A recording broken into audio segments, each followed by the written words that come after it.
All right, welcome back. All the brass on the set now, so if you want to hear it straight from the horse's mouth, here we go. So, Jimmy, who do we have up here tonight? Well, actually, as always, we have the local parish presidents from Lafourche Parish, Michel at Randolph. We also have Michel Claudet from Terrebonne Parish, and also Mr. Chris Boudreaux, who is with the Lafourche Parish, I think, Office of Emergency Preparedness. Is that right? Yes, sir. Correct. Okay. Correct. Yeah, and we certainly appreciate all of you joining us, and we're going to be talking about this event that's going on in the Gulf. All right, Jason, let's bring up the maps, and then we'll start with Miss Randolph. Ladies first, Lafourche Parish. And as we see this, Charlotte, what's going through your mind right now? What kind of information do you have for us?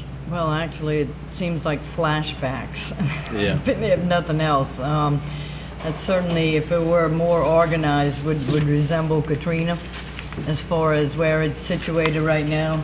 But fortunately, it's not that organized, and the worst that we anticipate from this is rain.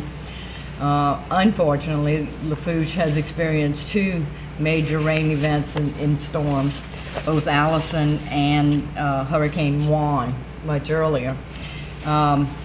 These heavy rains will go on again, fortunately, for an extended period of time. It will not be, as they're predicting, it will not be all at one time. Here's the one that brings you into what you're talking about, Charlotte, from Friday all the way through Monday, and you can see the deep purples are over Terrebonne and Lafourche Parish.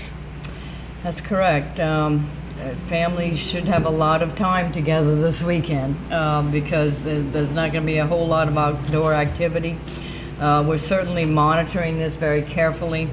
The Weather Service is giving us updates periodically, and certainly we're in touch with them when we need additional information. Just to give you a heads up as to what we're doing right now is that all of the Public Works employees will be working tomorrow, Saturday, Sunday, and Monday. They're going to be available for any circumstances that arise, but at the same time, they're also going to be driving around and cleaning culverts and ditches where they think that there could be a problem. So we're trying to be as proactive as we can. I think we're very fortunate too in the fact that we've had very dry weather recently, and so the initial rains that come in will probably be absorbed into the ground very easily.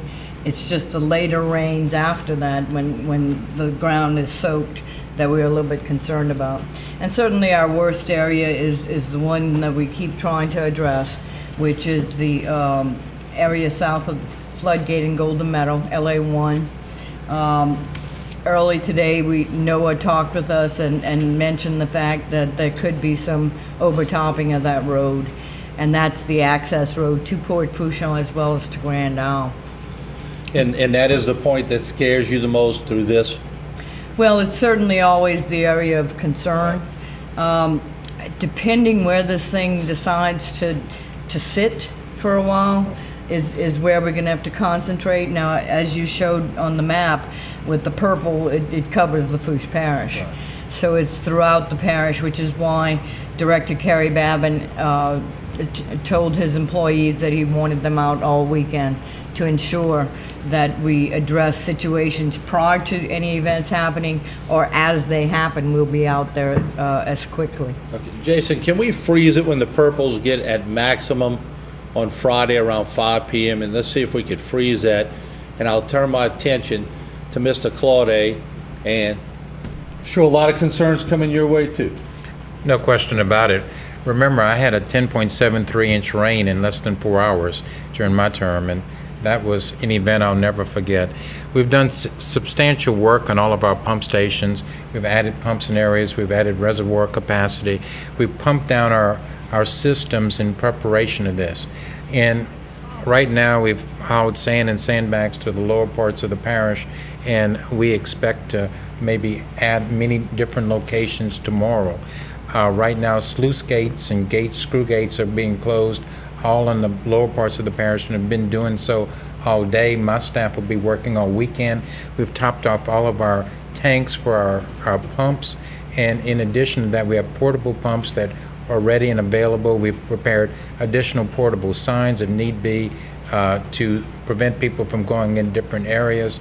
And, we just have our plans in place. One thing we did do, we sent 1,000 sandbags to the levee district to assist in an area that was in the lower parts of the parish that would have maybe overtopped into the Lafourche Basin. With the expected tidal flows, and given the fact that we're expecting a 1.5-foot tide during this period of time, when you're talking about the new water coming in, it potentially can put anywhere 3 to 5 feet in the lower parts of the parish based upon present predictions.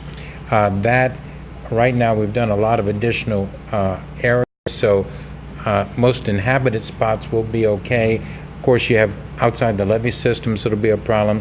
Potentially Island Road will be overtopped, and normal low places like down at the lower part of Cocodrie in that area, that's all areas that we potentially could have problems with. How many homes have been elevated? You gave me a number one time. We have elevated a bunch of homes. What's happened, I don't have it in front of me, but I'm certain we've elevated at least 500 homes since Hurricane Gustav and Ike.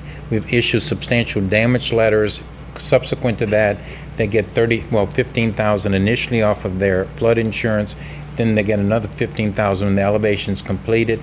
We have so many people that have been elevated. But Martin, just remember, and and Jimmy knows, in the lower part of our parish, they flood generally by tidal events or storms coming in. Mm-hmm. It's the upper part of the parish that generally floods from rain events, and thankfully we've done improvements throughout our area. But when you have this type of rainfall, you're not going to have pump stations that can handle all that rain, and so it's always a real problem. So everybody needs to be vigilant. One thing that we ask is that people look around their areas and clean any drainage ditches, and other items that can obstruct the drainage. Quite honestly, there have people that can just pick up stuff and get it out and prevent a potential problem, and that's what we're looking for. When's the last time we saw, Jim, you remember, when's the last time we saw rains predicted? Was it the May floods?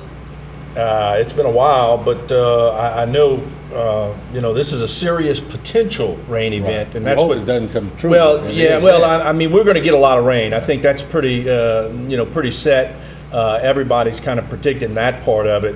Hopefully this system can go ahead and move. And I want to ask Mr. Boudreaux from Lafourche Parish, the Director of Office of Emergency Preparedness. Chris, why don't you give us a little idea of what Lafourche Parish is doing in terms of preparation for this particular event? Like Ms. Randolph said, the Public Works is going around. Right now they're going to be monitoring over the weekend. Looking at stuff, looking into Zalman's. We know they had 2 spots, so they filling them with sandbags prepared for, so we don't have to fight with them later. And we got some other areas that we're looking at just to see, looking at the surge that's coming in and the amounts of rainfalls, what's going on. And just like Michel just said, we need the citizens to help us.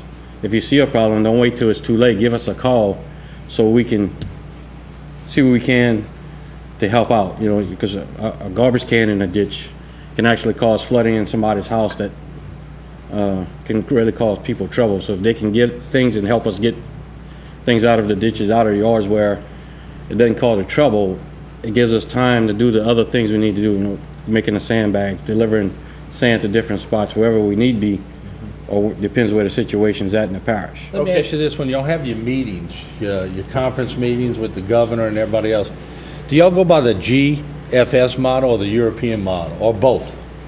We kind of look at both. Because they're both different. One of them has a cold front knocking it back until September 4th, and the other one has it moving through a little quicker, so we hope for the better one for sure. And that's part of the problem. It's right now it's so unpredictable on what's going on, so it's hard to plan on, we go get the 20 inches of rain here. We don't know exactly when we know it's going to get it.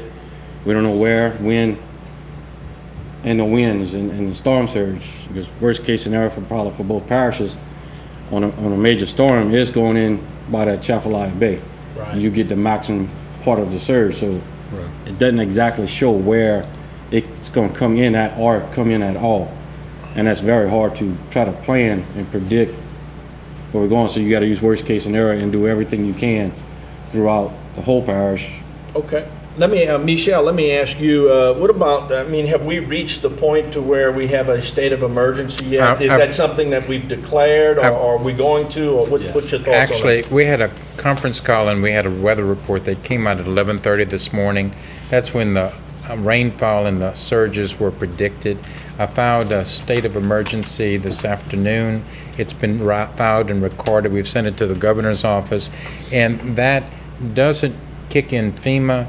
It doesn't change the way our people, in fact, we expect our employees to come to work tomorrow. What it does is it allows immediate ability for us to act in the event something should happen. I just want to mention, and our Tropical Storm Bill was another big event. Just a minor thing, but it rained and rained and rained. And this is stuff that we have to be really careful with. And I'm hoping and praying that we'll be able to handle all these matters. In Charlotte, as well as Lafourche Parish too, made the same declaration? We made the declaration this afternoon, and also opened the field offices for people who want to get sandbags. And they will be open throughout the tomorrow as well as the weekend, in the event people feel that they need that protection. There's a limit of 25 per person, but we're hoping that will help. And we want to make them available if people feel like they would be threatened. What percentage did they give y'all that this would become a tropical storm? We're getting about 80%. Is that what y'all hear? Well, I had heard 70 earlier, but 80 is probably right at this time. Yeah, they increased it since the conference call. It's about 80% so far. And regardless of what it becomes, it's still going to be a lot of rain nonetheless. We'll take a break. When we come back, more on this very important issue, so don't go away.